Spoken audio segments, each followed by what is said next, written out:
Welcome to FolkFear, a place where legends are not stories, but warnings, where ancient rituals, whispered across centuries, still echo through fog-drenched fields, where bloodlines bear the weight of sins no one remembers committing, and where a single lantern left burning in the dark can call back the dead. In this world, superstition is not fiction, it is survival. You've entered the realm of ancestral horror, where the spirits do not simply haunt, they remember. Every tale you hear here is rooted in real folklore, twisted by time, silenced by fear, and unearthed for those brave enough to listen. Tonight, we return to the mountains of Sichuan, to a village wrapped in mist, and to a flame that should never have been lit again. The road to Wuliang was not marked on most maps. It slithered through the mountains like a scar, narrow, broken in places, overgrown with vines and bamboo that swayed with every breath of wind. Even Li Shu's GPS had given up an hour ago, freezing somewhere between no signal and try again. Her rented black sedan creaked as it climbed the final hill, its engine protesting each curve like a beast unwilling to face what lay ahead. The village was smaller than she remembered, or perhaps the fog made it so. Dense and pearlescent, it blanketed everything, swallowing outlines, muffling sound. The shapes of old wooden homes emerged only as she neared them, like spirits drifting into vision before fading back into the haze. She parked near the stone gate, a sagging arch inscribed with weather-worn characters she didn't bother reading, and stepped out. The silence struck her first. Not the peaceful kind, but the hollow one, the kind that made you feel watched. She inhaled sharply. The air was wet, earthy, with an undercurrent of decay, a scent she couldn't place. Not quite mold, not quite incense, but something older. Li Shu pulled her coat tighter and reached into the back seat for her suitcase. It was light. She had planned to stay only 2 days, 3 at most, long enough to arrange the cremation and sign the property transfer papers. Her grandmother's death had come as no surprise. The old woman had cut off all contact over a decade ago. They hadn't spoken since Li Shu left for university in Chengdu. But death was inconvenient, especially in places like Wuliang, where customs were older than the roads. She walked through the village center, eyes drawn to the way every home seemed to lean inward as though conspiring in silence. Bamboo blinds hung low. No one greeted her, and yet she felt presence, the kind that watches from just behind a curtain, that waits until you pass to whisper your name. Her grandmother's house was the last one before the slope to the shrine. Stone-walled, black-tiled roof, moss growing like veins over its corners. The wooden door creaked open before she touched it. She frowned. Inside, it smelled of damp wood and burnt herbs. Dust particles floated in golden shafts of light that pierced the window slats. Nothing had changed. The same low altar in the center room, the same cracked portrait of a man she didn't recognize, the same shrine in the corner covered in yellowing talismans and wilting chrysanthemums. But one thing was different: the lantern.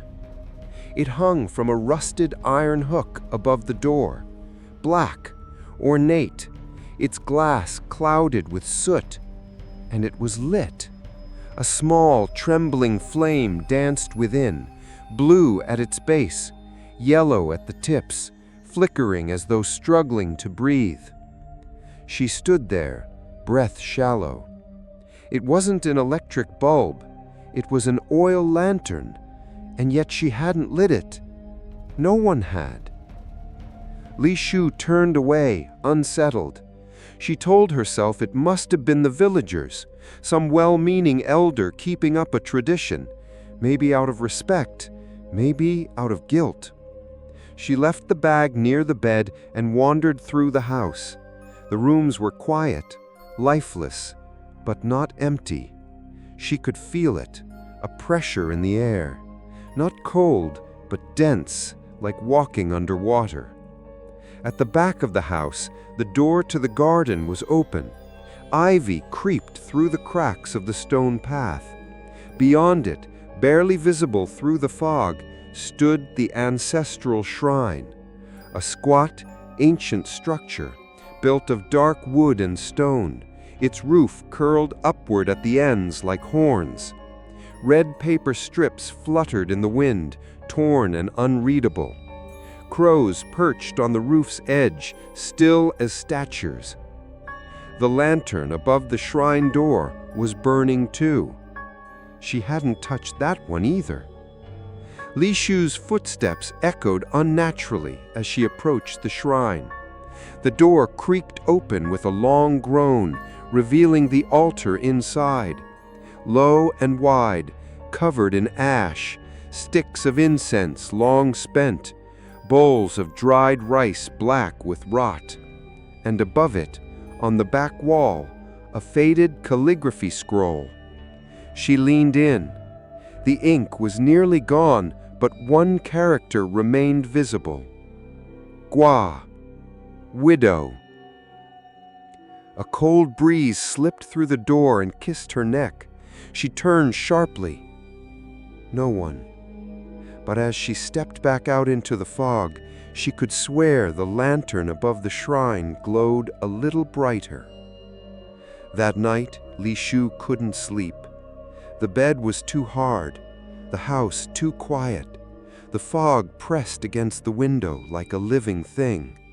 Her phone still had no signal, and the clock on the wall had stopped at 2:13. She closed her eyes, trying to calm her mind. And then she heard it, a soft knock, 3 times, from the front door. She sat up, listened. Another knock, softer this time. She walked slowly through the house, the floor creaking beneath her. Her hand hovered over the doorknob. "Hello?" she called. Silence. She opened the door. No one. The fog rolled in like smoke, curling around her legs. Then she heard it. A whisper. Very faint. Almost not there. Li Shu. Her blood ran cold. It was a woman's voice. Familiar. Too familiar. Morning came without light. The fog had thickened. The village looked drowned. She tried to ask a passerby, an old woman walking with a cane, if she had heard anything strange.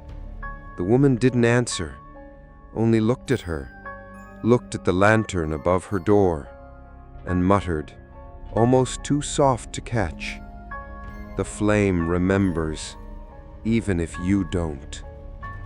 That afternoon, the mail arrived, a torn envelope, no sender. Inside, a brittle photograph, sepia-toned. It was her grandmother, younger, standing beside another woman in red. Neither smiled, and in the background, just barely visible, the same black lantern, lit, burning, even then. The fog did not lift. By morning, it had thickened into a curtain, hiding the sun, dimming the world, turning the trees into shadows and the paths into ghosts of themselves. Even the birds refused to sing. Time passed strangely in Wulian. Hours felt like days. and in the silence, every creak, every sigh of the wind became something more. Lai Shu sipped bitter tea at the kitchen table, eyes drifting toward the window. The lantern still burned above the door. She had tried to snuff it out before bed. It wouldn't budge. The flame danced behind the glass like a living thing. It didn't consume oil. It didn't dim. It just persisted. There had to be a reason. She opened the old family ledger later that morning, looking for the funeral details, arrangements, death certificate, burial plot. But what she found was stranger. The book was filled not with records, but names. Dozens, all women, each written carefully, with the same brush, the same hand, but only a single character after each name. Gua, widow. She frowned, tracing the strokes with her fingertip. Her grandmother's name was there. So was her mother's. But the list ended abruptly. No entry for Lai Shu, just a blank line. And then beneath it, her name, written in charcoal, smudged, as if written hastily, added later. It hadn't been there before. The village hall was little more than a wooden room with a clay stove and a calendar from 3 years ago hanging by a nail. Elder Su sat behind a low table, sipping cloudy rice wine from a chipped bowl.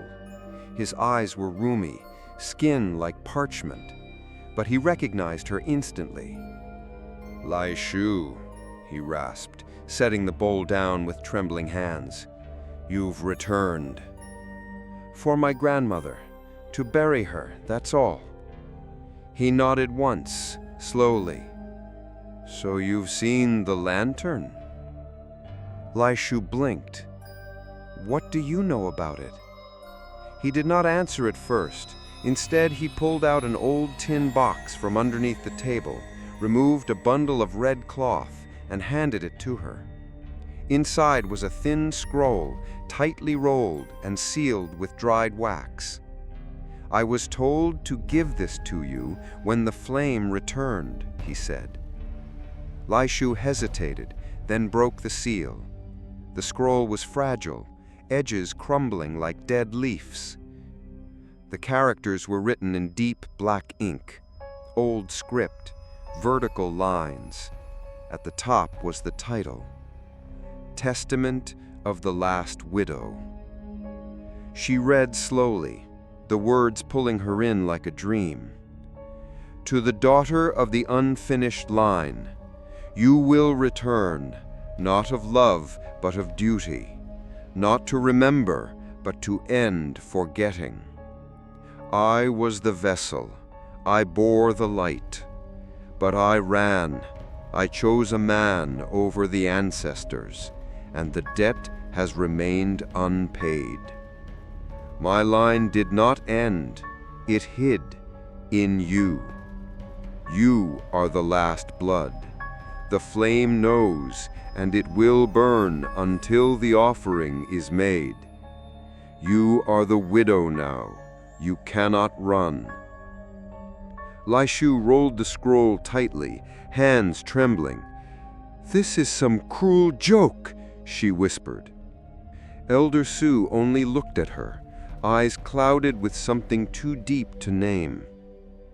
"Your great-grandmother was meant to be the final widow, but she vanished, the lantern died, and the ancestors punished us."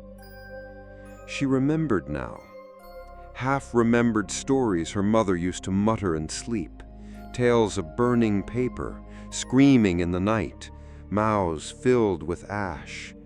She thought they were dreams, or madness. "But why me? Why now?" she asked.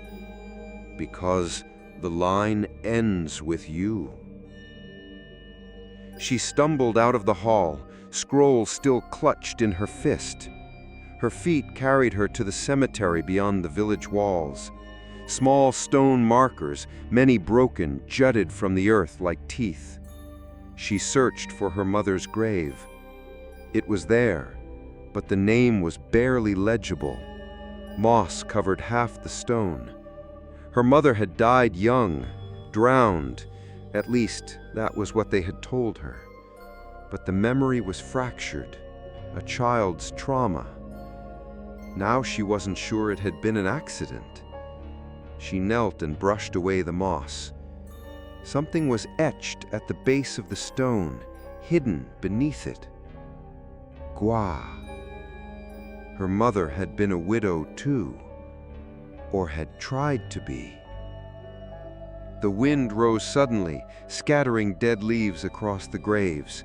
She stood, heart pounding, and then she saw it.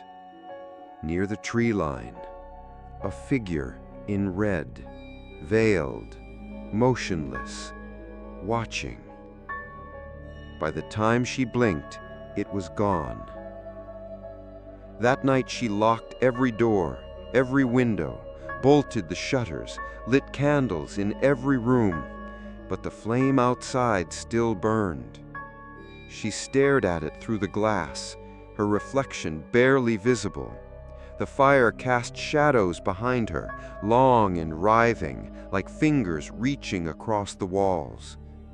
At 2:13 a.m., the clock ticked once and stopped again. And then came the knock, 3 times.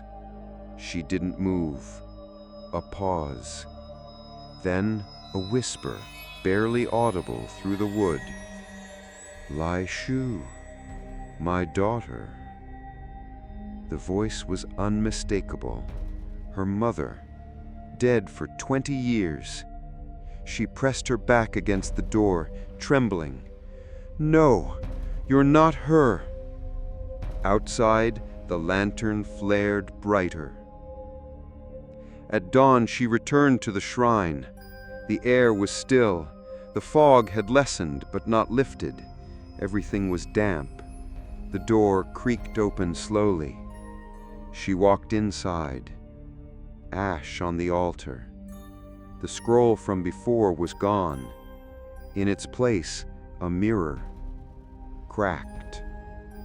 She stared at it, and in the reflection, standing behind her, was a veiled woman in red, mouth stitched shut with black thread, holding the lantern in her hand. The village girl couldn't have been more than 10. She stood barefoot in the mud near the bamboo grove, watching Li Shu with wide, pale eyes, the kind that seemed to reflect too much, as if they had seen more than a child should. Her dress was stained with soot, and her hands were clasped around a cracked porcelain doll. Li Shu had noticed her once before, silent, always near the edge of the mist, never speaking. But today the girl spoke. "You saw her, didn't you?" Li Shu froze. "Who?" The girl pointed toward the shrine, then whispered a single word. "Widow." She found herself back at the ancestral house that evening, drawn as if pulled by invisible thread. The flame above the door was stronger now, no longer trembling, but steady, like it had settled in, like it knew it was home. Li Shu sat beneath it, scroll in her lap, trembling hands clutching the remains of her grandmother's journal, pages torn and water-damaged, words fading. She hadn't wanted to read it before. She feared what it would say, but now she had no choice. August 4th, Ghost Month begins again. The lantern flickered last night. I heard my mother's voice. She wants to be let in, but I will not open the door. They are angry still. The debt remains. I was born from betrayal. I should have been the last, but I am not brave. I am only the keeper. The widow's lantern must burn always, lit by blood, fueled by grief. It is the door between the worlds.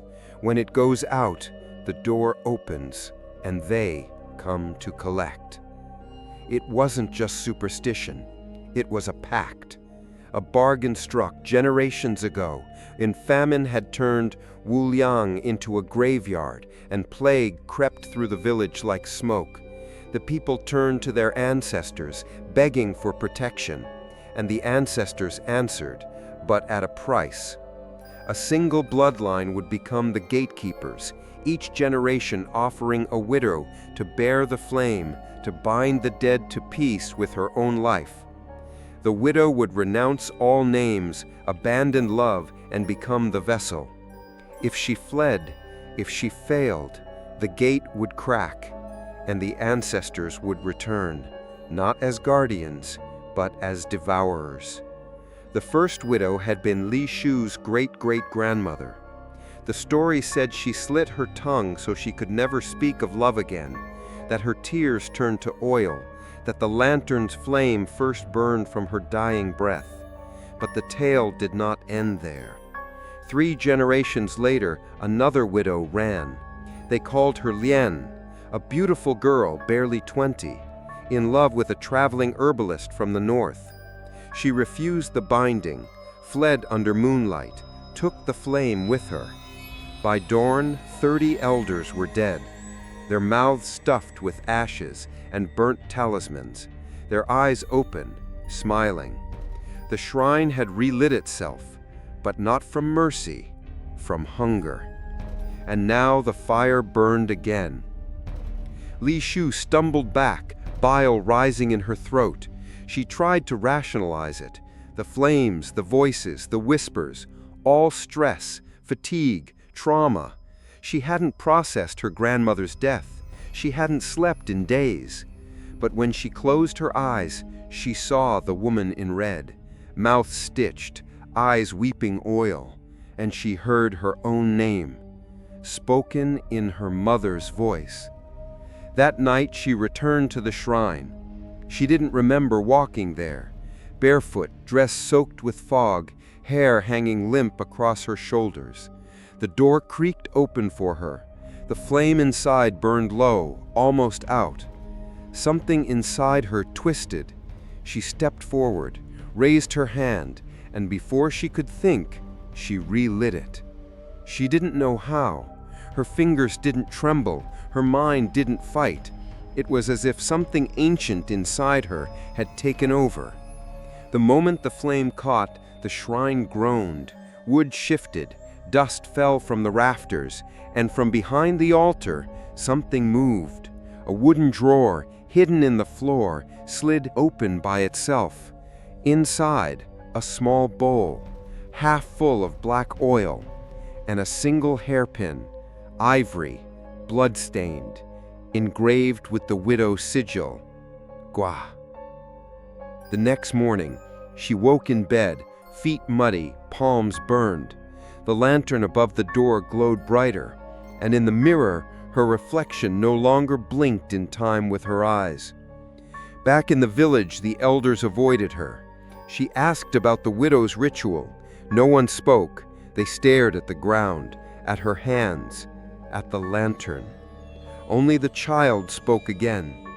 If the flame dies, they'll take the whole village. They'll start with you, then they'll take the children. She knelt. Why me? The girl didn't answer.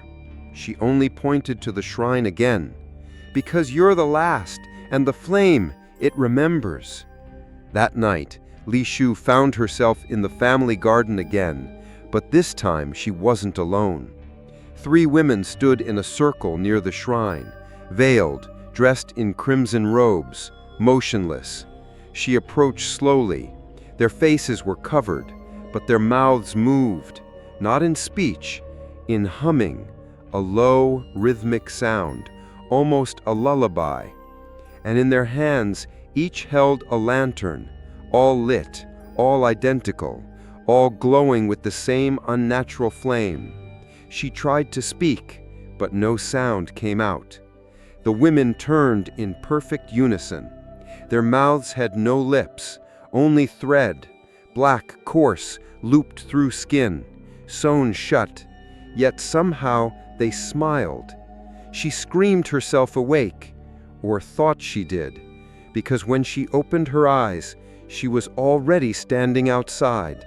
The sky above her was blood red, and every house in the village had a lantern burning. She stopped saying her name. It started with small things, a hesitation when introducing herself, a blank when she tried to sign a form. Then the dreams came, strange, thick things with no beginning, no end. Always the same whispering voice, always from behind the door. Li Shu, come back to us. But the voice wasn't hers. It wasn't her mother's anymore either. It was older, layered, as though generations were speaking through a single breath. That morning, she opened her suitcase and found all her clothes damp, as if they had been soaked, then dried in fog. The journal was gone. In its place, an unfamiliar robe, crimson, silk, hand-stitched with black thread, the hem embroidered with the gua symbol again and again, like a prayer that never ends. She didn't touch it, not yet. She walked to the village hall. Elder Su was gone. In his place, a blind man sat cross-legged near the stove, eyes milky, long beard braided with copper coins. He smelled of ashes and wax. His ears twitched when she entered. "You are her," he said before she could speak. "You bear the lantern's mark."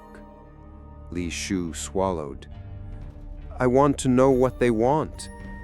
The blind man tilted his head.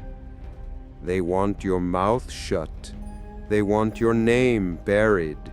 They want your heart emptied like a jar for oil. They want the ritual completed." She shook her head. "I'm not part of this." He chuckled, a dry, papery sound. "You already are. You were born into it. You just forgot." She moved to leave, but his final words followed her. "Names have weight, but the dead don't forget." She returned to the shrine. The lantern above the door flared the moment she stepped near. Inside, someone had drawn symbols across the altar, charcoal scratched deeply into the wood, circles within circles, spirals that made her dizzy. And at the center, her name written over and over, but not in her own hand. She wiped one with her sleeve, and the soot stuck to her skin. It wouldn't come off. Her name burned against her forearm, black and deep. That night, the knocking came again. 3 times, always 3. The voice was clearer now, closer. "Li Shu, let me in." She pressed her hands over her ears. Still she heard it, not from outside, from inside the house, from behind the mirror. She threw a cloth over it, lit every candle she could find. The flame above the door flickered violently, and then she saw the shadow. Tall, thin, wearing red, standing just beyond the window. The knocking came again, not at the door this time, at the window, from the inside. She ran, through the fog, through the dead fields, toward the only place she hadn't gone, the old well. The villagers once whispered that the well had no bottom, that it was the mouth of the mountain, that if you listened closely at night, you'd hear voices calling up from below. She didn't believe it until she got there. She leaned over the stone edge, listened. Water shimmered far below, black and still. Then, "Li Shu," the voice echoed from the well. Her eyes widened.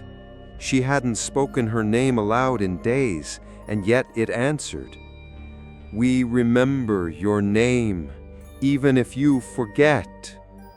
Then something moved in the water, fast, coming upward. She staggered back. A hand reached out, gray, rotten, draped in red. She screamed, but when she blinked, it was gone. The well was still, but the rope beside it was wet.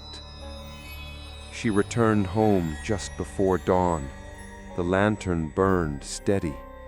The mirror was uncovered again, and this time her reflection smiled before she did. At noon, a package arrived at her door. No courier, no footsteps, just a lacquered box tied in black string. Inside, her mother's jade comb, still stained with something red. Beneath it, a piece of paper folded once. A single sentence written in a jagged, unfamiliar hand. She lit the lantern.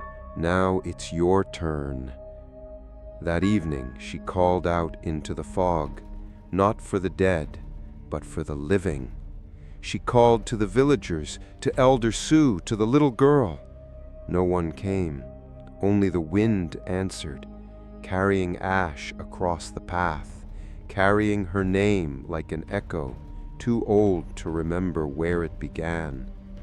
She sank to her knees before the shrine, lit incense with shaking fingers. "If I give you what you want, will you stop?" There was no answer, only the lantern flickering once, then burning brighter. At midnight, she dreamed again. This time, she was the one in red. Sewn mouth, bare feet, a lantern in one hand, and a mirror in the other. The villagers knelt before her, their faces gone, their eyes empty, and one by one they whispered her name. Not Li Shu, not anymore, just widow. The photograph wouldn't stop burning. Li Shu had tossed it into the fire hours ago, the one of her grandmother standing beside the unnamed woman in red. The edges curled, the center blackened. But even now, long after the flames had died, she could still see the outline of their veils, still feel the way the woman's eyes had followed her. She'd stopped sleeping. The whispers came too often. Her name wasn't hers anymore. Even in her thoughts, she heard it the way the dead said it, slow, stretched, hollow. Li Shu. She needed answers, not from villagers, from blood. The attic was buried beneath dust and cobwebs, a crawl space above the kitchen ceiling, hidden behind a false panel. She hadn't been up there in decades, not since she was a girl, not since before her mother's funeral. She climbed the narrow wooden ladder with a flashlight between her teeth. The air was stale, heavy. It didn't smell like age. It smelled like abandonment and grief. She found the box beneath an old tapestry, wrapped in a burial shroud. It was carved with symbols, protective ones, Taoist glyphs worn nearly smooth by time. Someone had tried to seal it, but someone else had forced it open. Inside, a bundle of old letters tied in red string, and a diary. Her great-grandmother's diary, the runaway widow. The ink had faded, but the writing was sharp, fast, as if penned in fear. March 9. They've chosen me. I am to wear the red. I am to light the flame. But I do not love the dead. I love him, the man from the mountains. He heals with herbs, not fire. His name is Jin Hai. I will leave tonight. March 10. We escaped the village. I left the lantern behind. It was raining. The oil would not light. I took it as a sign. March 11. They found us by the river, but they only took the lantern. They did not take me. They should have, because now the old ones are awake. March 14. I dream of mouths full of ash, The children wail even in sleep. The village is silent, too silent. Something followed us. March 17. Jinhai is gone, taken, burned. I found only his bones, arranged like a warning. The widow's vow cannot be broken. It bends, but it does not break. March 19. I am pregnant. The child will carry this curse. I know it. I have failed them all. The flame was meant to seal the door. And now it opens again. Li Shu lowered the book, hands shaking. The runaway widow wasn't a myth. She was real, and she was her great-grandmother. And the man she had loved, the herbalist from the mountains, had died for her defiance. Wu Liang had suffered for generations because of her choice, and the child she carried was Li Shu's grandmother. The line had never broken, it had simply hidden, and now the debt had ripened. The wind howled through the attic cracks as if in response. The letters in the box fluttered, all of them unopened, all addressed the same way, to the daughter of the flame, to the widow who wouldn't, to the one who lit nothing, each sealed in black wax, each unopened, unread, unforgiven. That night, Li Shu went to the cemetery. She took the diary with her. She found the grave of her great-grandmother at the far edge of the grounds, exiled even in death. The headstone was cracked down the center. No name remained, only the widow's character etched at the base. She opened the journal and read aloud, every entry, every confession. When she finished, she knelt beside the grave. You loved, and it cost everything. The wind stopped, dead still. Then the ground cracked, just slightly, enough for her to see something buried beneath the surface. A small hand mirror, wrapped in red cloth, its glass long shattered, and on the back, carved into the metal, the same symbol that haunted every generation since. Gua. The mirror was not just a relic. It was a key. She brought it back to the shrine. As she stepped through the wooden doorway, the lantern flared again, without wind, without air, a pulse, like breath. The altar trembled. The hidden drawer slid open again. Inside now, a single paper talisman, fresh, still warm to the touch, drawn in her own handwriting, but she hadn't written it. Not yet. Her reflection that night didn't mimic her anymore. When she lifted her hand, it smiled. When she blinked, it wept. And when she whispered her name, it shook its head. You're not Li Shu. Not anymore. At midnight, the voice of her mother returned, but this time it didn't knock. It came from inside the walls, crawling, scraping, sobbing. I tried to light it. I really did, but I was too weak. I saw you as a baby. I couldn't leave you. Now they want you instead.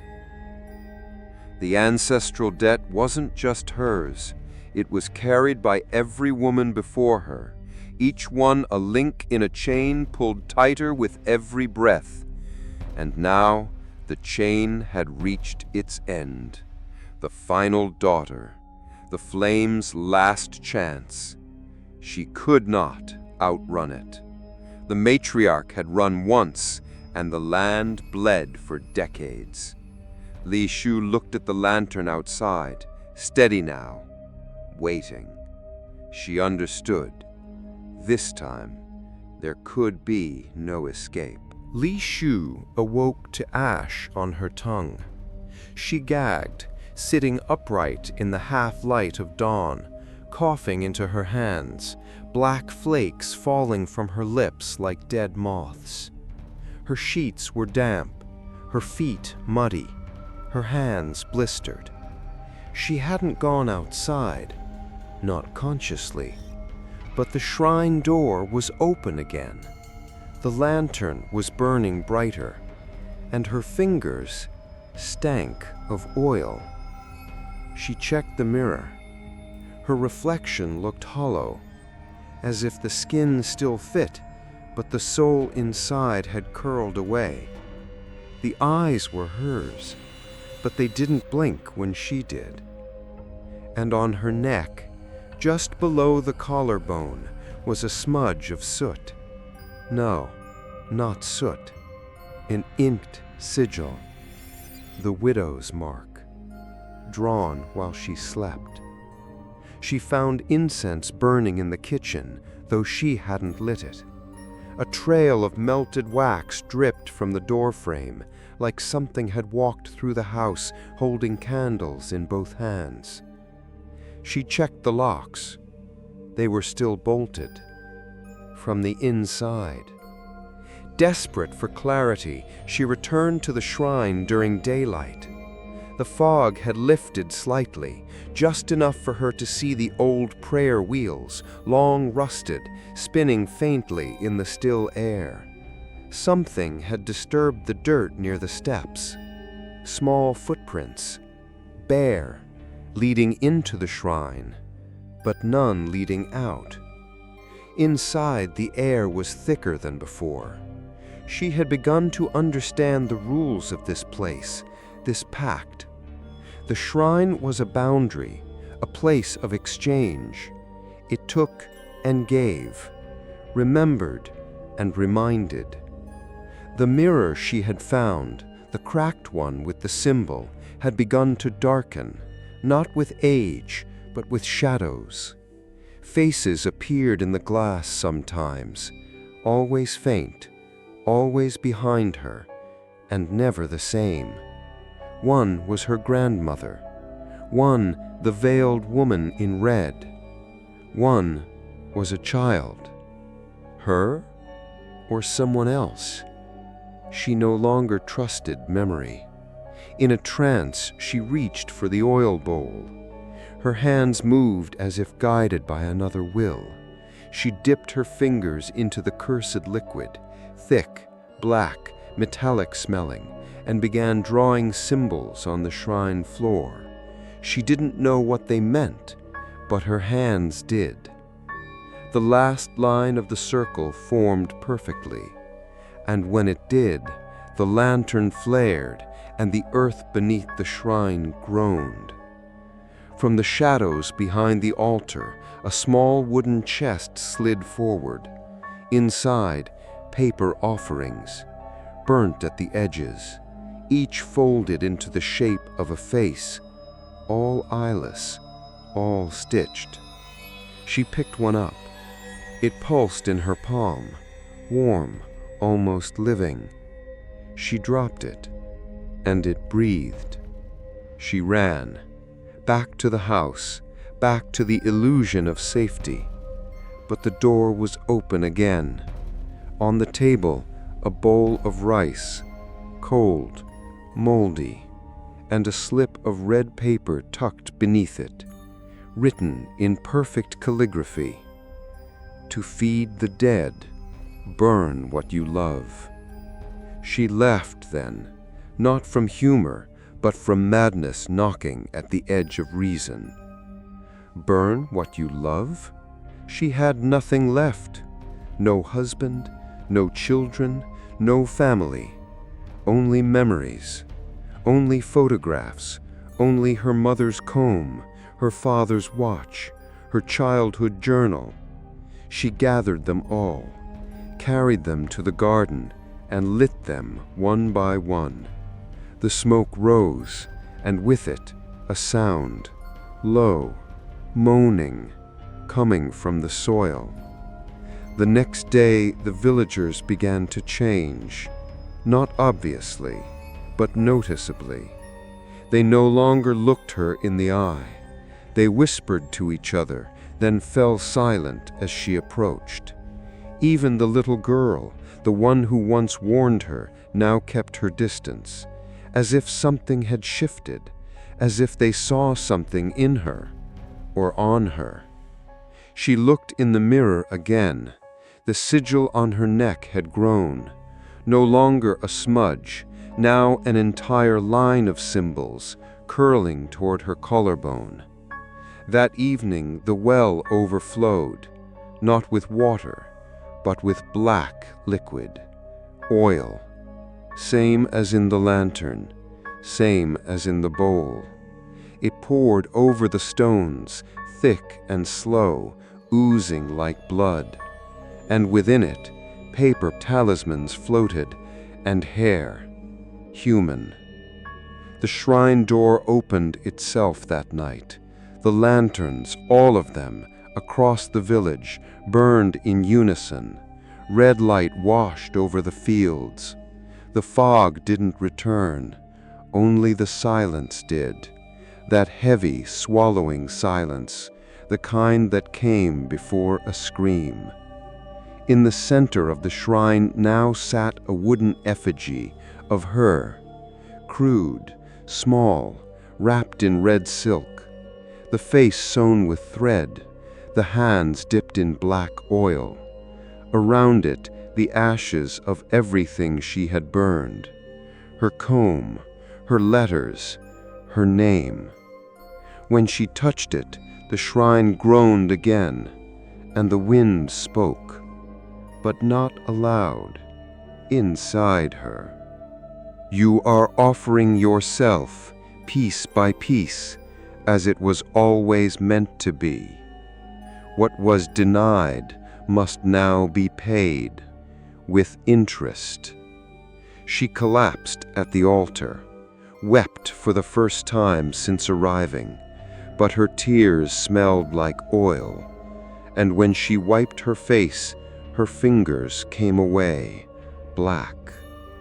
She slept on the shrine floor that night, and dreamed of fire, red, endless. All the widows before her, standing in a circle, hands bound, eyes gone, lanterns at their feet, each one burning, each one whispering, "Light it, light it, light it, or we will." The first day of Ghost Month came with no announcement, only with silence. The kind that felt like the earth itself was holding its breath.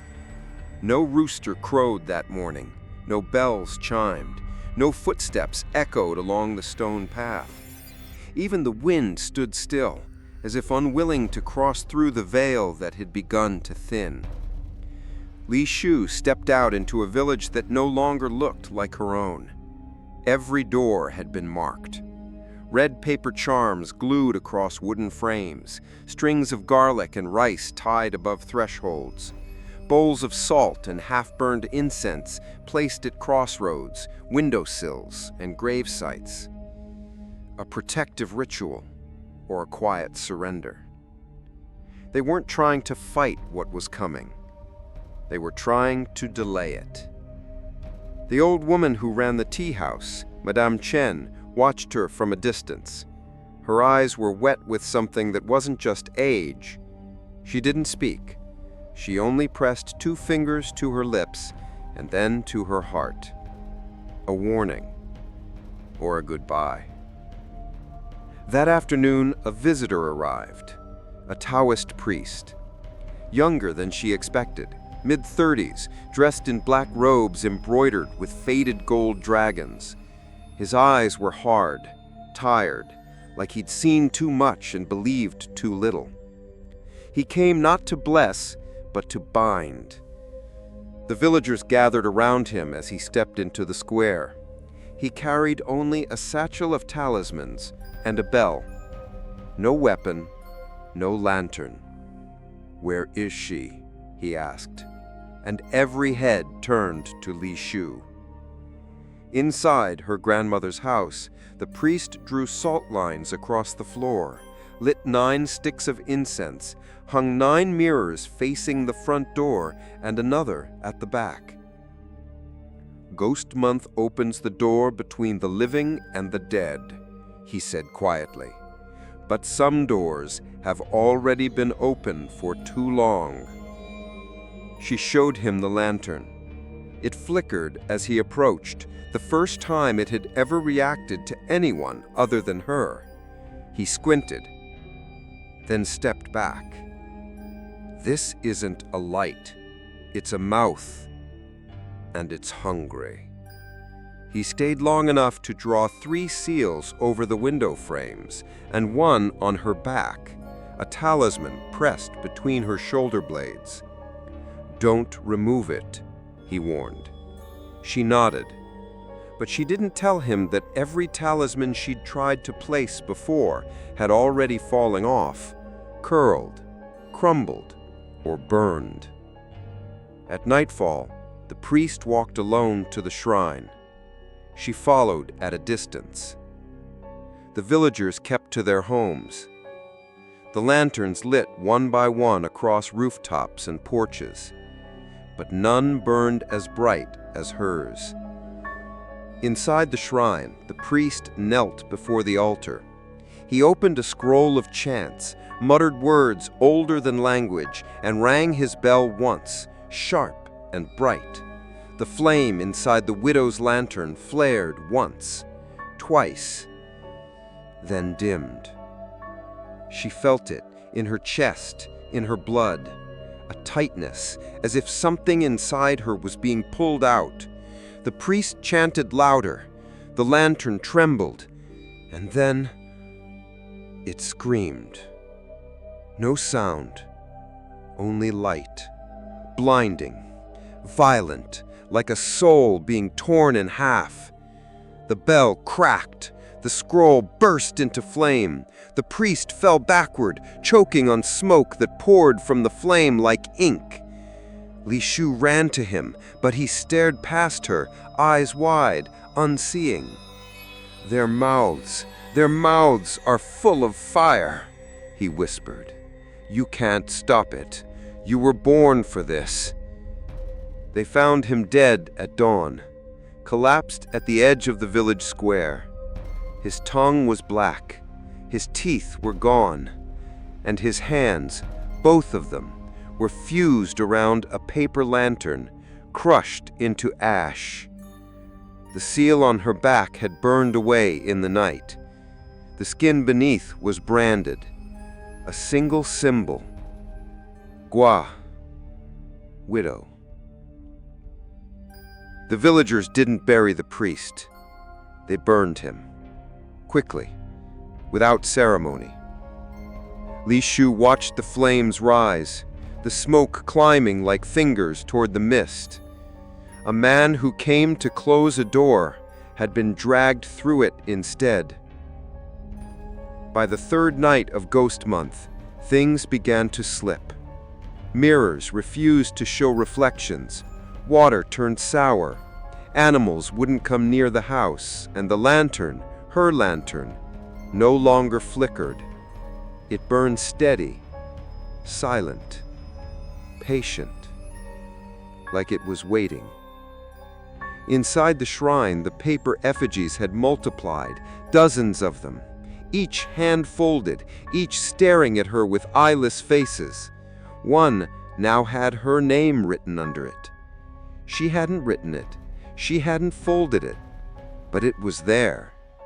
And when she tried to burn it, the flame recoiled, like it knew, like it wouldn't harm its own. The well overflowed again on the 7th day, not with oil this time, but with bones, small, clean, tied in red string. She didn't ask where they came from. She already knew. That evening, someone knocked on her door. 3 times. Always 3. She didn't open it, but when she looked through the peephole, she saw herself standing there, in the widow's robe, holding the lantern, smiling. She didn't sleep. She didn't eat. She sat by the fire and stared at the lantern until dawn. And when the first light of morning came, the fog didn't lift. It thickened. And from within it, a voice called out, "Light the final oil. Begin the offering, or we will." She stopped counting the days. Ghost Month had become a fog of ritual and silence, where time dissolved and only the dead seemed to move freely. Li Shu no longer knew what she was waiting for. She only knew they were waiting for her. Each night, the knocking returned, 3 times, but now it came from inside the house, sometimes from the wardrobe, sometimes the walls, once from under the floor. And every time, the voice that followed grew clearer, calmer, more familiar. "The oil is running low. The offering is overdue. The flame is owed." That morning, she found the family altar rearranged. No wind could have done it. No hand she knew. All the photographs were gone, except one, a faded black and white portrait. A woman in red, her mouth sewn shut, and her eyes, hers, Li Shu's. She brought it to the shrine, demanded answers from the shadows. The air inside pulsed like a heartbeat. And then the mirror spoke. It didn't move, didn't shudder, didn't ripple. It simply reflected something that wasn't there. A room, a funeral, a lantern burning on the chest of a woman in a coffin, not a candle inside, but a heart, beating, glowing. The image faded, and then words burned onto the surface in soot. She ran. You cannot. That night, she lit incense and sat in the shrine for hours. No sound but the hiss of the wick. No light but the lanterns. She closed her eyes, spoke aloud for the first time in days. "If you want me, show me." The flame dimmed, then went out. Total blackness. And in that void, movement, shuffling, breathing, and then many voices, whispering in overlapping tones. You carry the debt, you wear her face, you bear the name that tried to vanish. We remember what blood forgets. The flame burst back into life, but it was blue now, cold. And in its glow, Li Shu saw them, figures forming from shadow and dust. Dozens, maybe hundreds, old, rotting, shrouded in red, eyes hollow, mouths stuffed with ash and burnt paper. They crowded the walls, the corners, the altar. Not ghosts, not illusions, ancestors. The one nearest to her stepped forward. Her skin sloughed from her cheek, but her presence was regal, matriarchal. A leader in death, as she must have been in life. She opened her mouth. No sound came, only ash, but her thoughts poured into Li Shu like smoke into lungs. I was the first. I lit the lantern from my dying breath. I sealed the gate. I bore the hunger. But she broke the pact, the one who loved, the one who fled. You are her legacy, and you will finish what she fled from, or we will unseal everything. She tried to speak, but her voice was gone. The ash in the air burned her throat. She coughed, stumbled, fell to her knees. When she looked up, the ancestors were gone, but the flame had changed, brighter, hungrier, and above the altar the veil had split, a tear in reality, a slow-moving ripple in the air, like heat off pavement, a door, partway open. She collapsed back at the house, shaking. The knocking never came that night, but the silence was worse. Not empty, expectant, like the whole village, the soil, the stone, the sky, was holding still, waiting for her decision. In the morning, the well was filled again, with eyes, hundreds, floating, blinking, some brown, some gray, one pair, unmistakably green, her mother's. She returned to the villagers, demanded help. They bowed their heads, wouldn't look at her, wouldn't speak. But one old man, face scarred by burns, finally whispered, "We aren't allowed to interfere. The debt was sealed with your family. If we help you, they take us." She looked around at their silent faces, their shaking hands. They had known, all this time. They had fed the flame in secret. They had protected the shrine, not from spirits, but from her. That evening, the fog returned, thicker than ever, and inside it, laughter. Children, running, giggling. But the sound was wrong, like tape being rewound too fast, like memory trying to replay joy and getting it all wrong. She stood in the center of the garden, arms limp at her sides, and the lantern above her door lowered itself on a black thread until it hovered inches from her face. Its flame was no longer flickering. It watched. And then, in her mother's voice, "You can still choose, but not what to do, only when."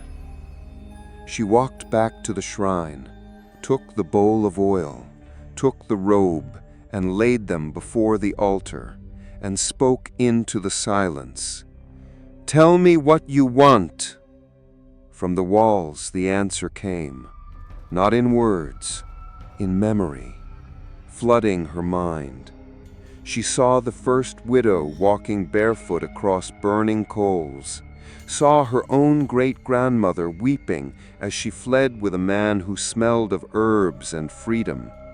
She saw her grandmother, silent, bitter, lighting the lantern anyway. She saw her mother holding infant Li Shu and whispering, "Maybe you'll be strong enough." She opened her eyes, and the shrine whispered back, "You are the last.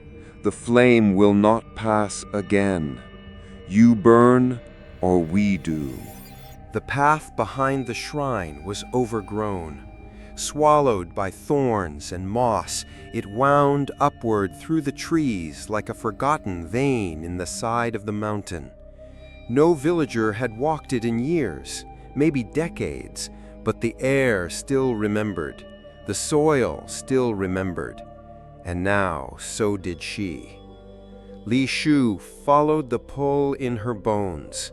There was no map, no trail, only fragments, flashes from dreams, from ash, from someone else's grief long buried. A wooden bridge, broken in the middle. A rusted wind chime with only one tooth left. A lantern post with no lantern. All pieces of a memory she never lived. At the top of the hill, she found the grave. Simple, stone, unmarked, but not empty. Someone had once cared for it. Rocks had been arranged in a circle. Paper offerings had long since crumbled into mulch, but something remained. a necklace, strung with faded prayer beads and a single jade charm. She knelt before it, heart pounding. The same necklace she'd seen in her dreams, worn by the man with kind hands and eyes full of firelight, Jinhai, the herbalist. She touched the stone. The ground trembled beneath her palm. And then the fog shifted, pulling backward like a curtain.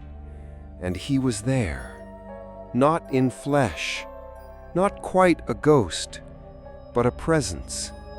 Tall, cloaked in robes the color of damp earth, eyes glowing faintly with sorrow. He didn't speak. He only looked at her. And in that gaze she felt it all. Love that defied tradition, sacrifice that defied time, a death that was not his choice. Then another figure emerged behind him, the woman in red, her great-grandmother, the one who had run, Lian. Face veiled, body thin as mist, but her hands trembled. She stepped toward Li Shu slowly, and in a voice like wind scraping across dried leaves, "I didn't mean to curse you." Li Shu couldn't move, couldn't speak. "I loved him. I chose life. I thought it would be enough. But the flame doesn't forgive. They came for him first, took his tongue, his heart. They made me watch, and then they made me remember."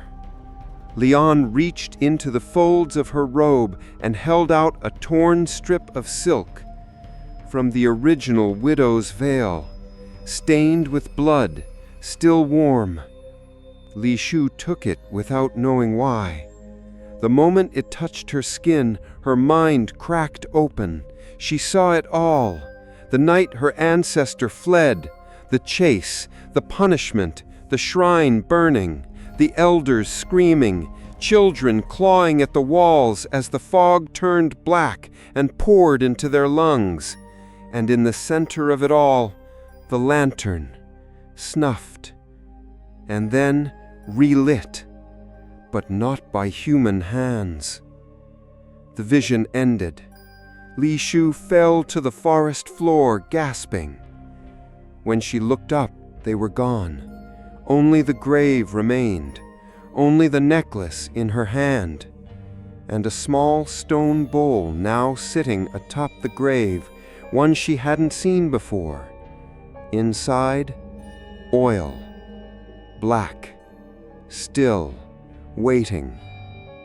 She carried it back down the mountain, hands shaking.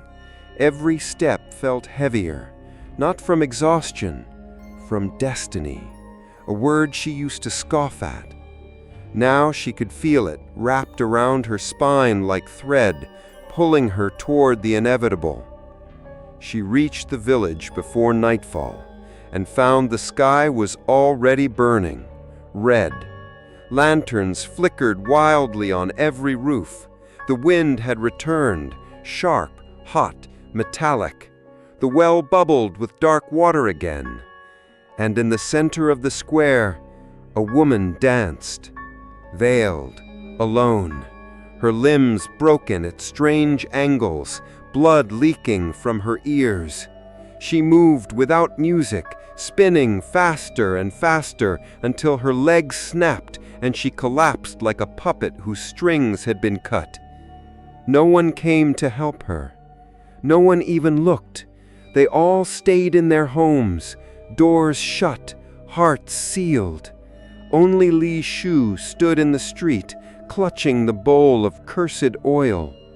At the shrine, the lantern inside the widow's lantern was guttering, not dying, transforming.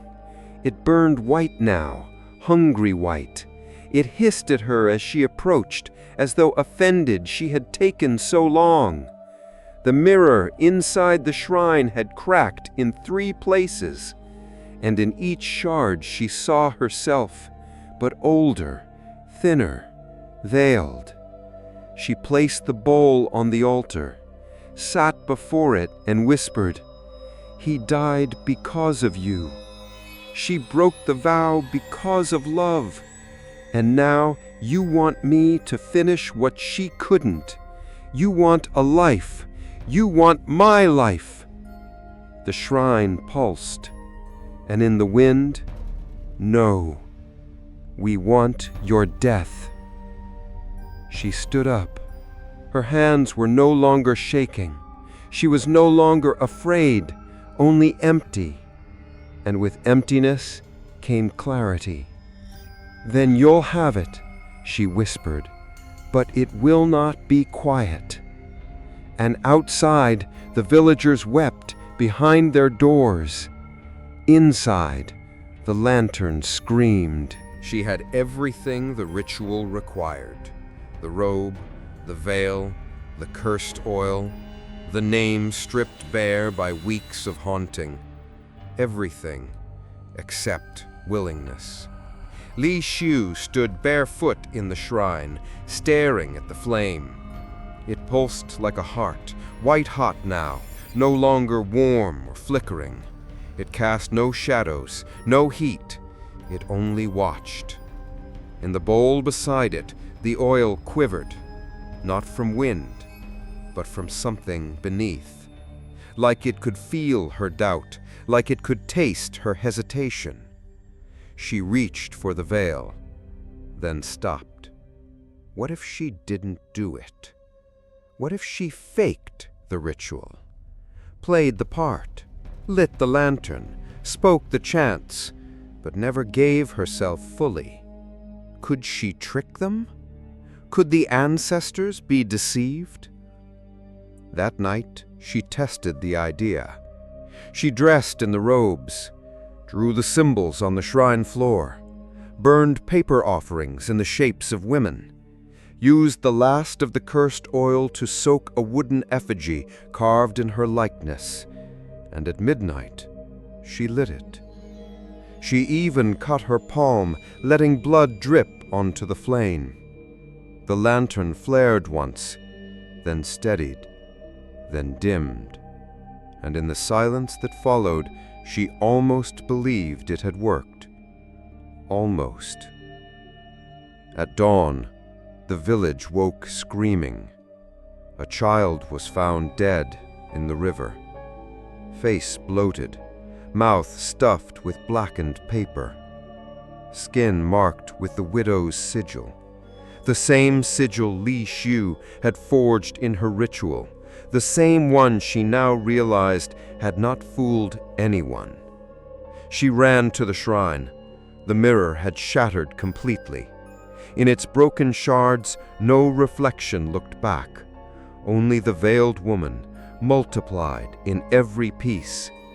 Each one grinning, each one whispering, "You can't cheat the blood. You can't fake the flame. You can't run." Later that day, she buried the child with her own hands.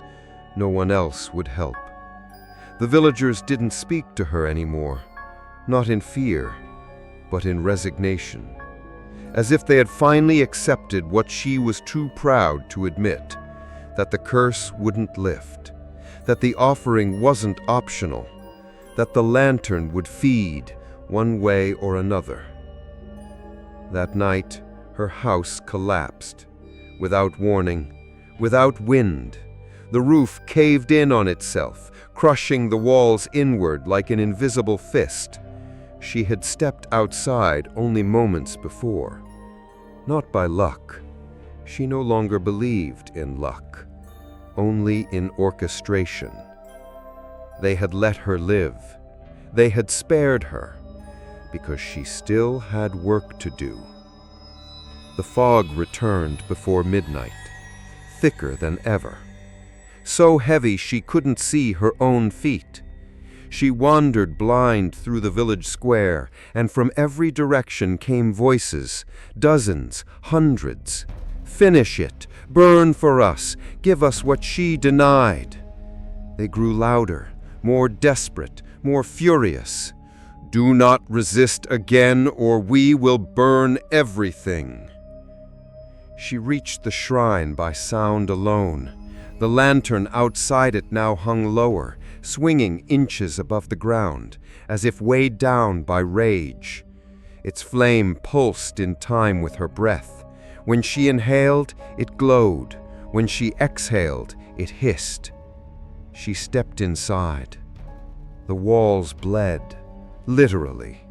Dark streaks dripping from the wooden beams, not paint, not water. Blood, soaked with names, her name, over and over, thousands of times, scratched by unseen fingers. In the center of the shrine sat the effigy she had burned. It was whole again, but now it looked older, its limbs elongated, veins carved into the wood, its eyes open and glowing. She collapsed, wept until her throat tore raw.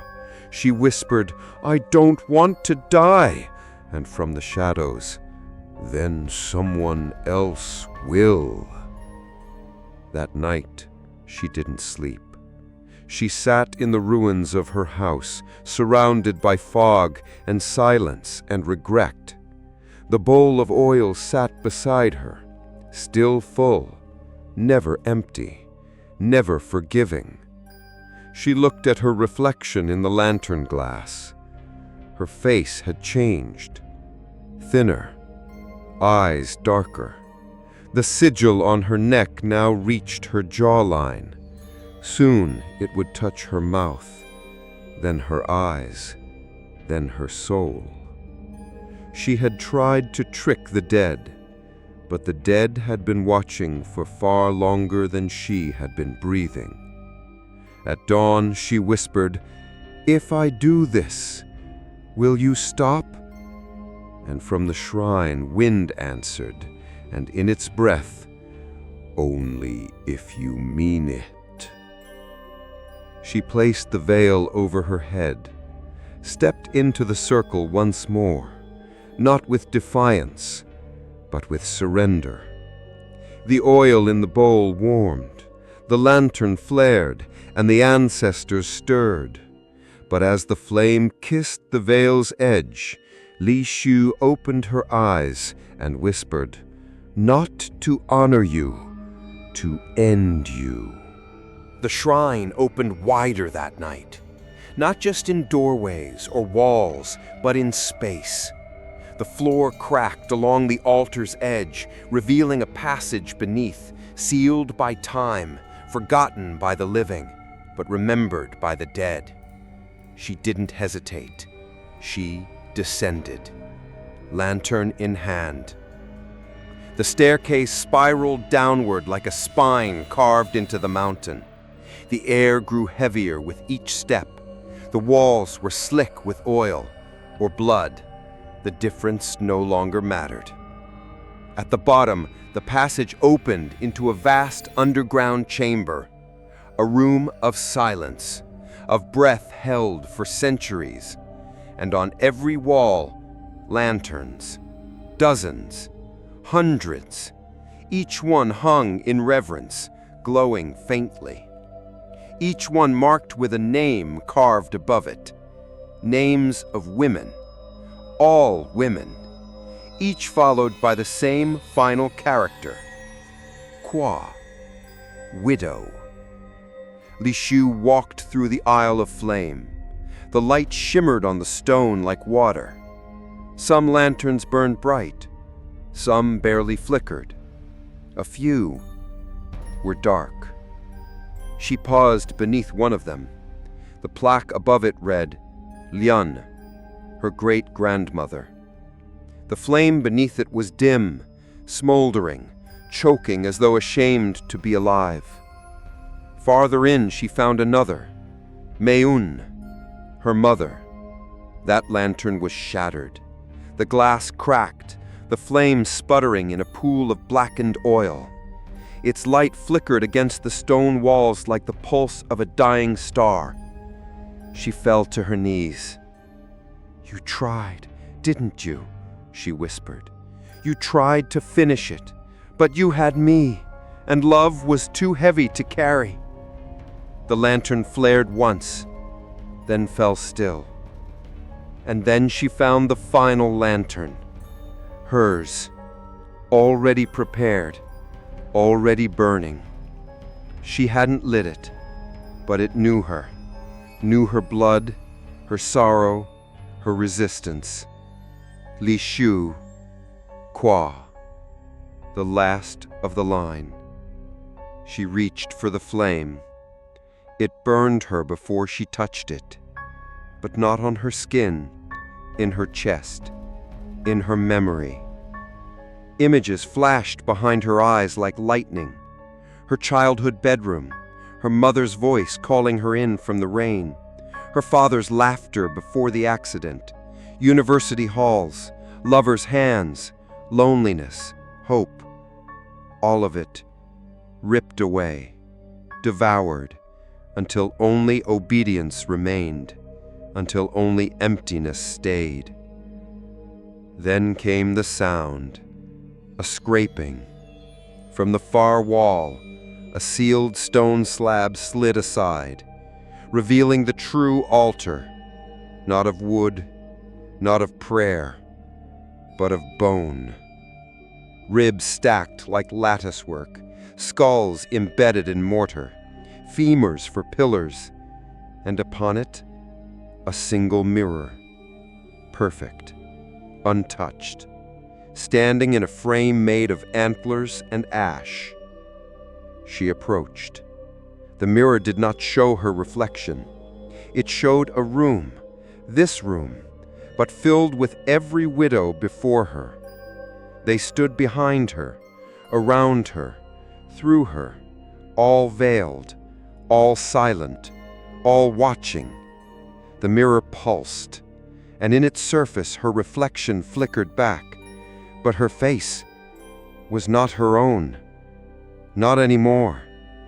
It was the veiled woman's. Her eyes, her mouth sewn shut, her sorrow eternal. The mirror whispered in her voice, "Give us your name, give us your face, become the vessel, let the flame live through you." She touched the glass. It was cold, then warm, then burning. Her mouth opened to scream, but no sound came out.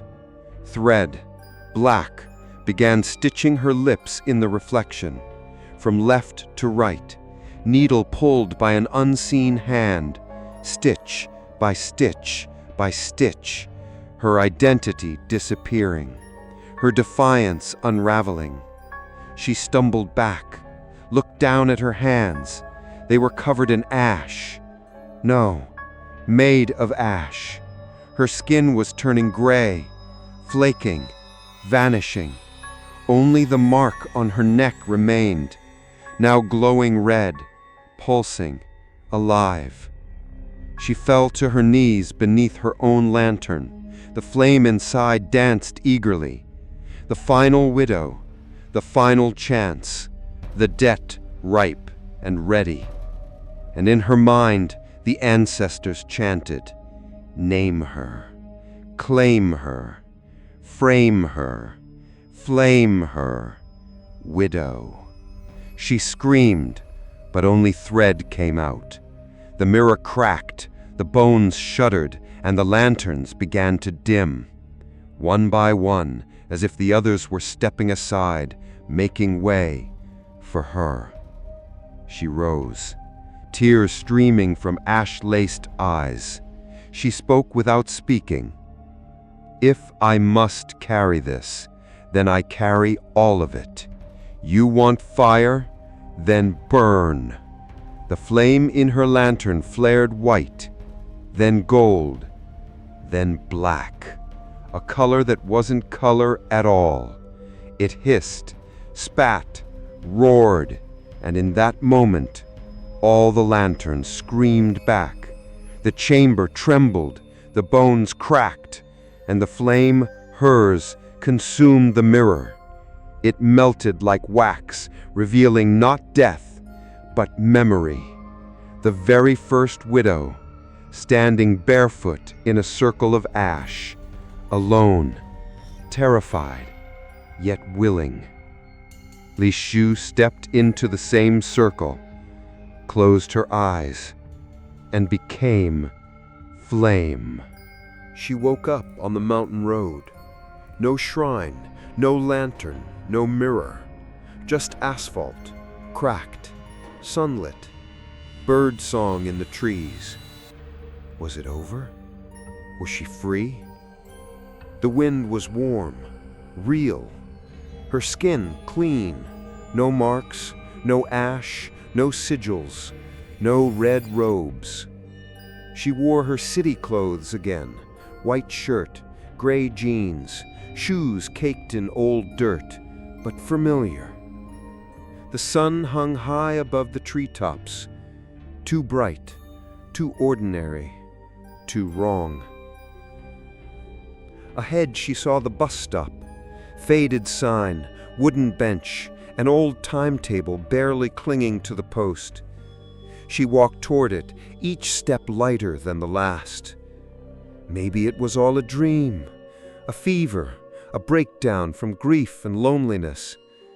Maybe the shrine never existed. Maybe she had imagined it all, the lanterns, the threads, the ghosts. Maybe. Li Shu. She froze. A woman sat at the bench, face hidden behind a wide straw hat, hands folded neatly in her lap.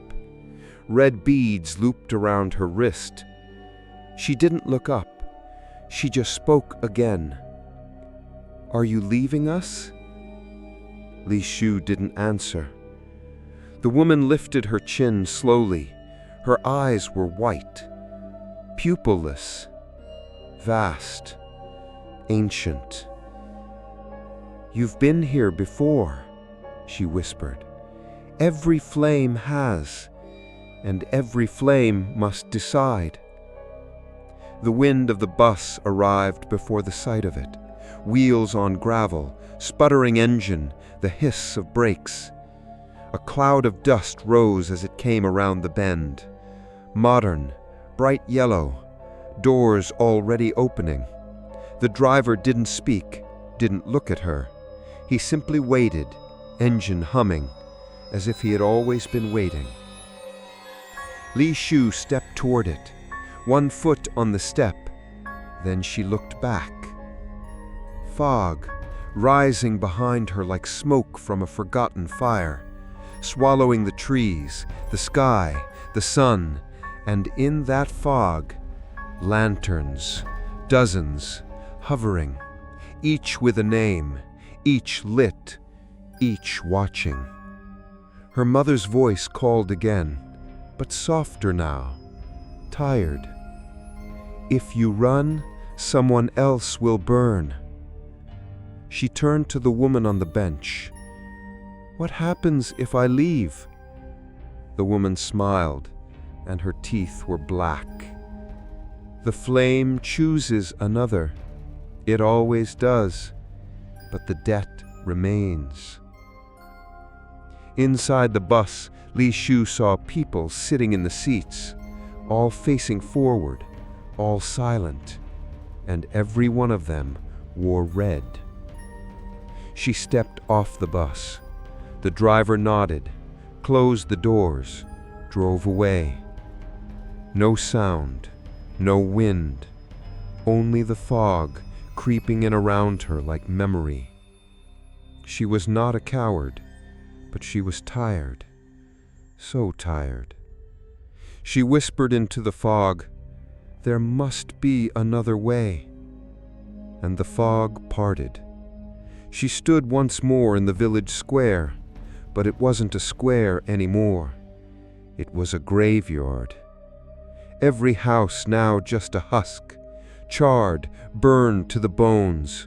Crows perched on broken beams, ash covered the earth, and in the center, the well, overflowing with smoke and limbs.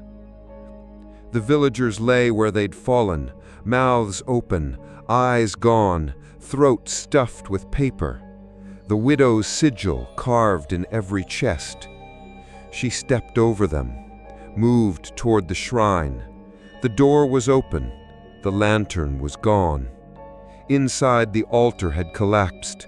The bones from beneath the floor now formed a spiral, reaching up toward the ceiling, twisting like a tornado of ancestors. And in the center, a new effigy. Larger this time, full-sized, veiled, dressed in red. Its hand outstretched, palm open, waiting for the match, for the flame, for her. She backed away. Her legs trembled. She fell to her knees. She whispered into the fog, "You killed them. You said only I had to burn. Why them?" The air shifted. The effigy moved, just slightly. And in 100 whispering voices, the shrine spoke. "Because you ran, as she ran, and blood must answer blood." A sound echoed through the air, the same scraping stone as before.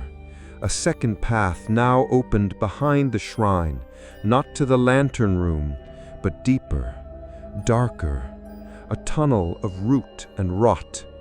And at the end, she saw it, a single lantern on the ground, unlit, waiting.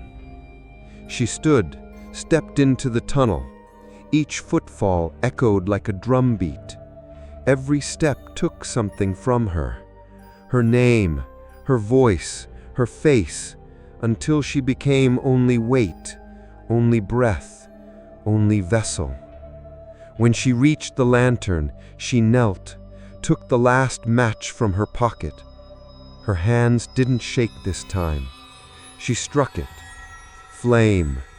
And for a single moment, she remembered her mother's lullaby, the way her father held her hand at the river, the smell of winter oranges in their kitchen. And then, she let it go. The flame touched the wick, the lantern roared to life, and the ancestors screamed. Outside, in the graveyard village, every lantern exploded. Flames raced across rooftops. The well cracked open like an egg, and from its depths, a new voice rose. Not angry, not mournful, but satisfied. The offering has begun. The wind howled through Wuliang like a scream that had waited generations to be heard. The lantern she lit in the depths below now burned above the shrine, visible from every ruin in the village. Its flame was taller than her body, rising like a spine of light into the fog-choked sky. It made no sound, no smoke, no warmth, only pressure, only presence. And the soil around it cracked like skin peeling from bone. Li Shu no longer felt her body the way she once did. Her breath came slowly, but not from lungs. Her eyes blinked, but not with thought. Her feet moved, but not by command. She was being guided. Her hands folded in perfect rhythm. Her steps landed on sacred marks she didn't know existed. The widow was waking inside her.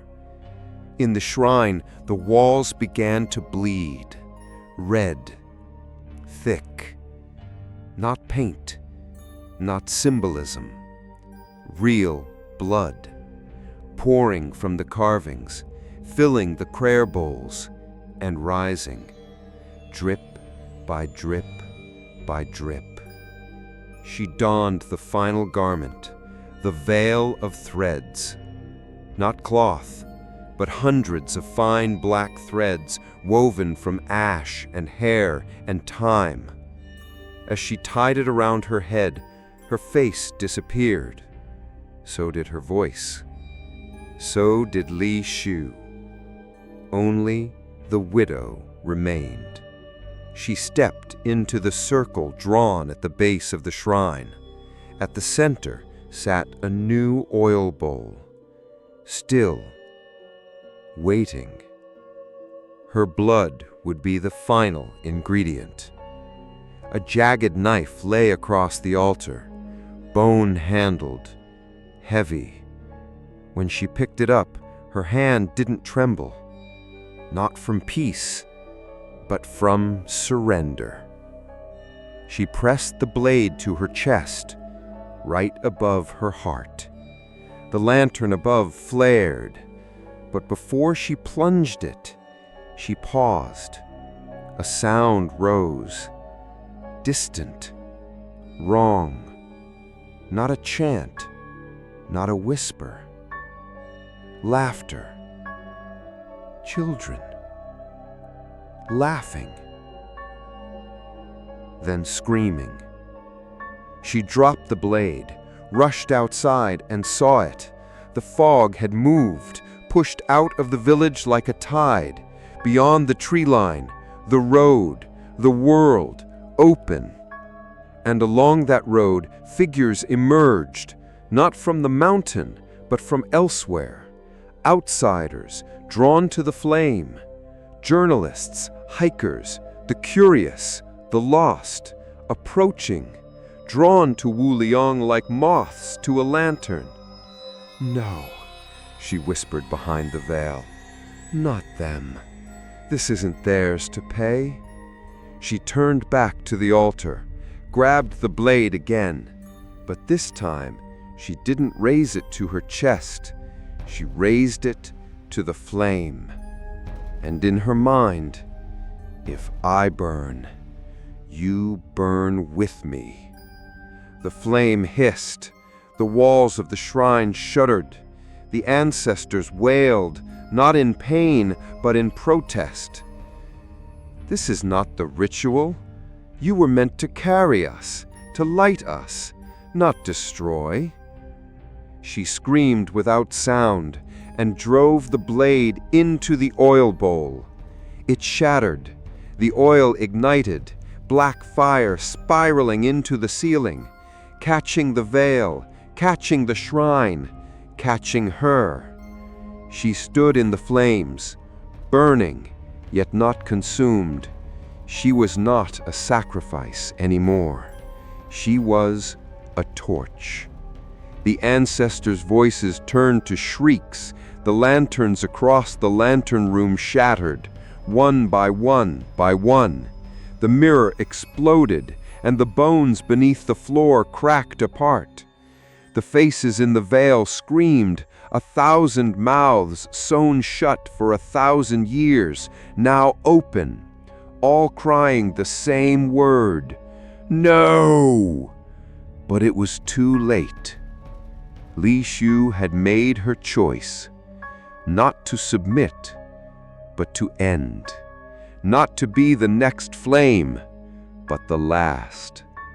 The sky above the village turned red, not with fire, but with release. The ancestors fled their vessels, not as spirits, but as smoke, dark, bitter, howling into the wind. The shrine collapsed behind her, the altar split, and the flame died. Silence returned, not the eerie waiting silence of before, but stillness, final, empty, and peaceful. Li Shu stood in the ash, hair scorched, skin cracked, heart hollow, and for the first time, no one whispered her name. The villagers, what few remained, emerged from their homes, eyes wide, unbelieving. No lanterns, no fog, only her, kneeling in what once was the shrine, alone. A child stepped forward, the little girl who once warned her. She tugged at her sleeve, "Is it done?" she whispered. Li Shu looked down at her hands. No mark, no blood, just skin, real, mortal. She nodded. "Yes, it's done." But somewhere deep in the mountain, a single lantern flickered. Just once, then went dark. The village no longer whispered. It had become a place of silence, a silence that did not breathe, did not watch, did not wait.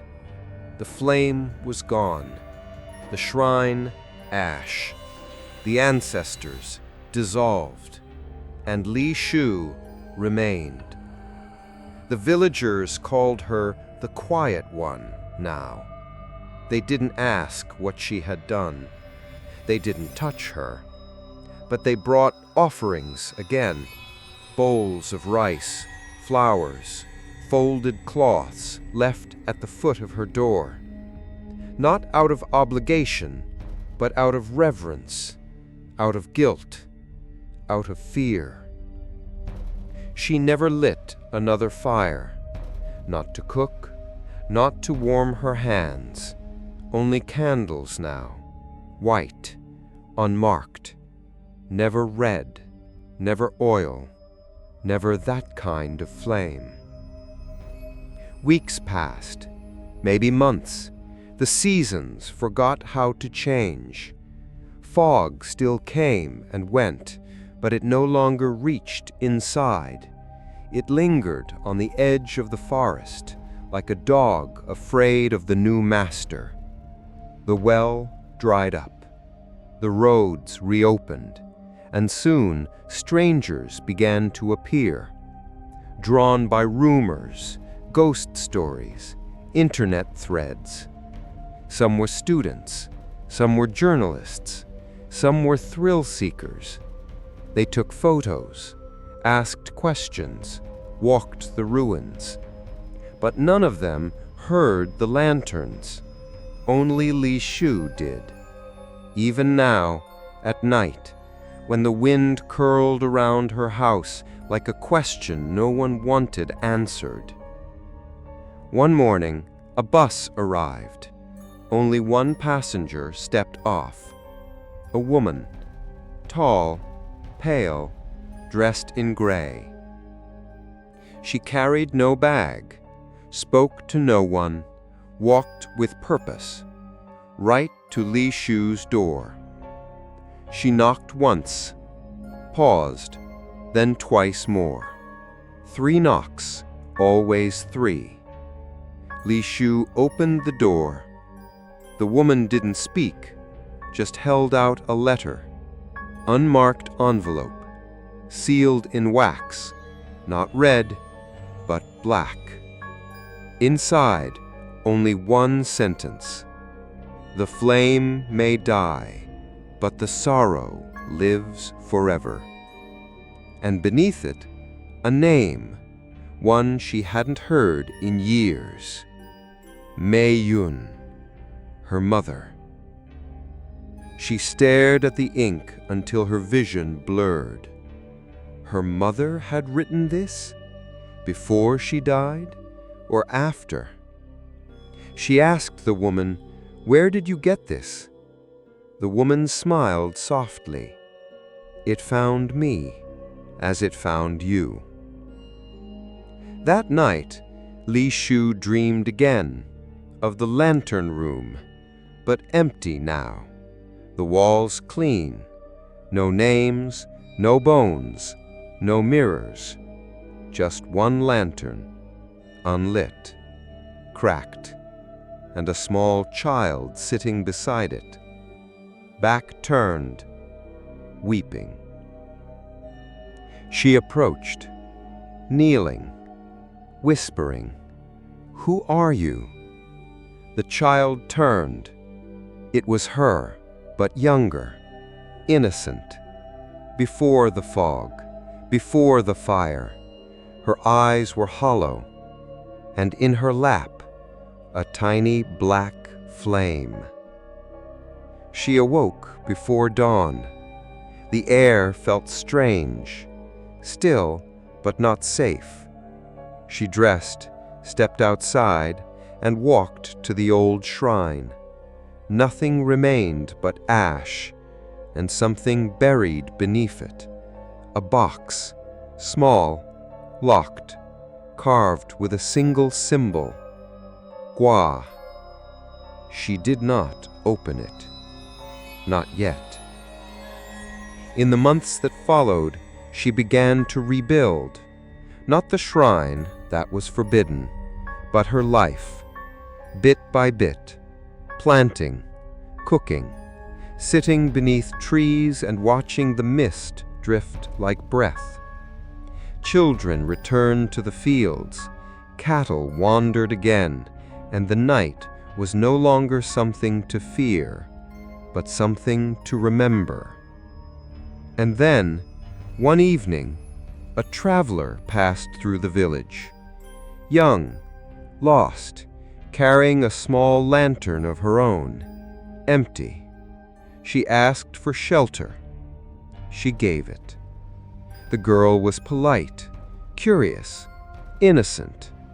But as she left the next morning, Li Shu saw it. A faint mark on her neck, barely visible, a symbol, not yet written in ink, but beginning to form beneath the skin. She didn't stop her. She only watched her walk away, lantern swinging at her side. And when she was gone, Li Shu whispered, "Not her, not again." That night, she opened the buried box. Inside, a single veil, untouched, unburned, waiting. Years passed, and the forest grew back. The shrine was never rebuilt, but the ground where it once stood became sacred. Children were told not to play there. Strangers were told not to ask. And at the edge of the field, near the dried well, a small lantern was placed on a stone pedestal. Black metal, empty, never lit, but always clean. Sometimes people would see a woman sitting beside it, wearing red, face hidden, still, waiting. When asked who she was, the villagers would say, "That's the widow. She ended the curse, or became its keeper. No one knows for sure." And the children would ask, "Does she ever speak?" The elders would say, "No, only listens. To the names the dead still whisper." Because Wu Liang never truly healed. How can you heal from something passed down through every mouth that chose silence? How can you bury sorrow that was never given a grave? They renamed the village, called it something brighter, but in forgotten records, the name still lingers. Wu Liang, endless sorrow. And in the center of it all, a lantern that never lights, but never goes out.